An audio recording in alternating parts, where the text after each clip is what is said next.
Salam dan salam Paskah kepada saudara dan saudari para pendengar dimanapun Anda berada. Sekali lagi bertemu dengan saya Katekis Louis Sinjun di dalam ruangan renungan sentapan firman Tuhan pada hari ini Jumat Oktav Paskah 9 hari bulan 4 2021. Bahan renungan kita pada pagi hari ini Injil Yohanes bab 21 ayat 1 hingga 14. Marilah kita dengarkannya. Sesudah bangkit di antara orang mati, Yesus menampakkan diri kepada murid-muridnya di pantai Danau Tiberius. Ia menampakkan diri sebagai berikut. Di pantai itu berkumpul Simon Petrus, Thomas yang disebut Didimus, Nathanael dari Kana yang di Galilea, anak-anak Zebedius, dan 2 orang murid Yesus yang lain. Kata Simon Petrus kepada mereka, "Aku pergi menangkap ikan." Kata mereka kepadanya, "Kami pergi juga dengan engkau." Mereka berangkat lalu naik ke perahu. Tetapi malam itu mereka tidak menangkap apa-apa.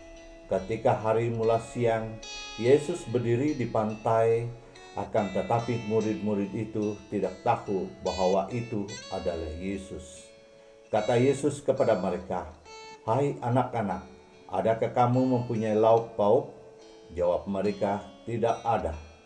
Maka kata Yesus kepada mereka, "Tebarkanlah jalamu di sebelah kanan perahu, maka akan kamu perolehi."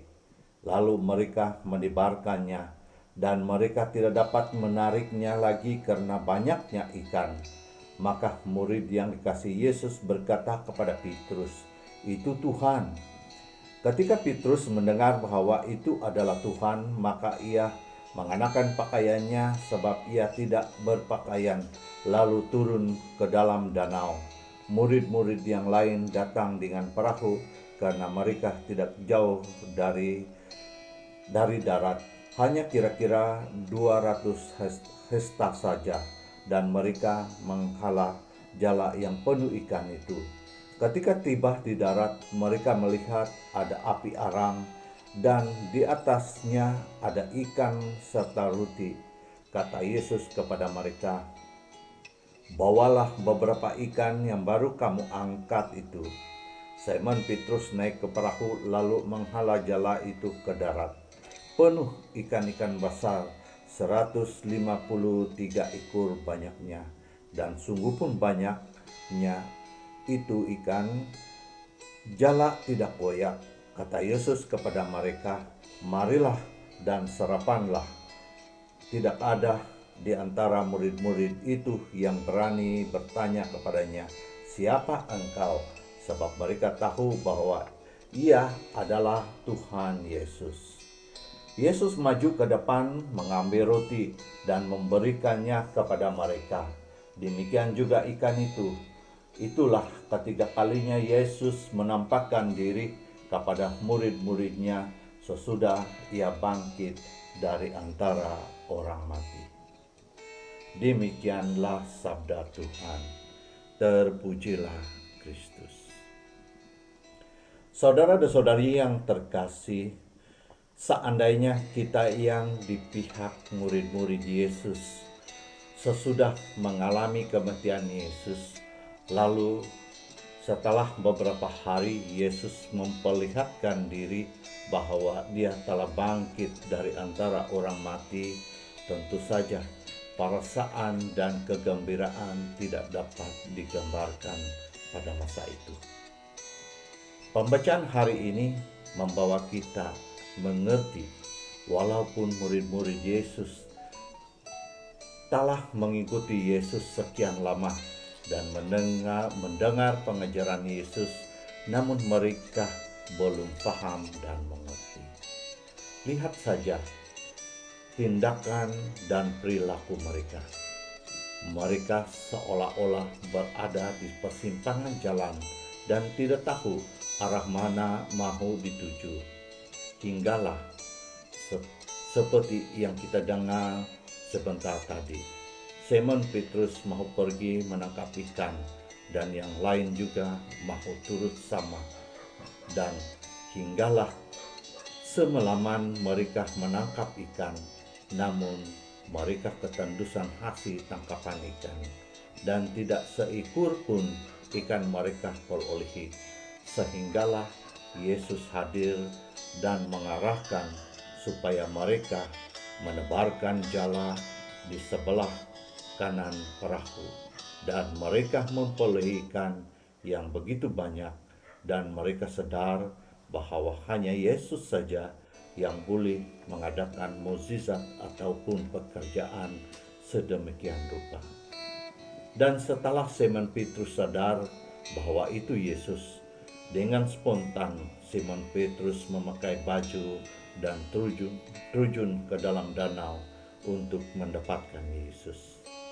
Reaksi Simon Petrus ini adalah baik, walaupun belum mengerti, namun sebagai ketua, ia segera mendapatkan Tuhan Yesus setelah sadar akan kehadiran Tuhan Yesus, dan segera bertindak setelah mendapat arahan Tuhan Yesus meminta ikan yang baru mereka perolehi.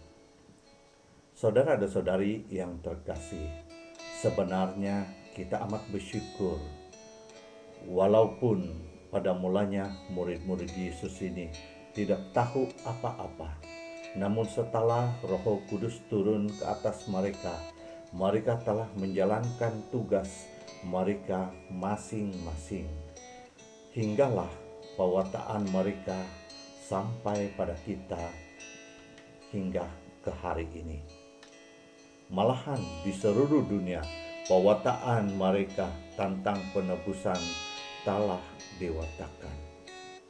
Nah, saudara dan saudari yang terkasih, lewat dari pembacaan yang kita dengar juga sebentar tadi, kita dengar bahwa kita tidak dapat berbuat apa-apa tanpa kehadiran Tuhan itu sendiri.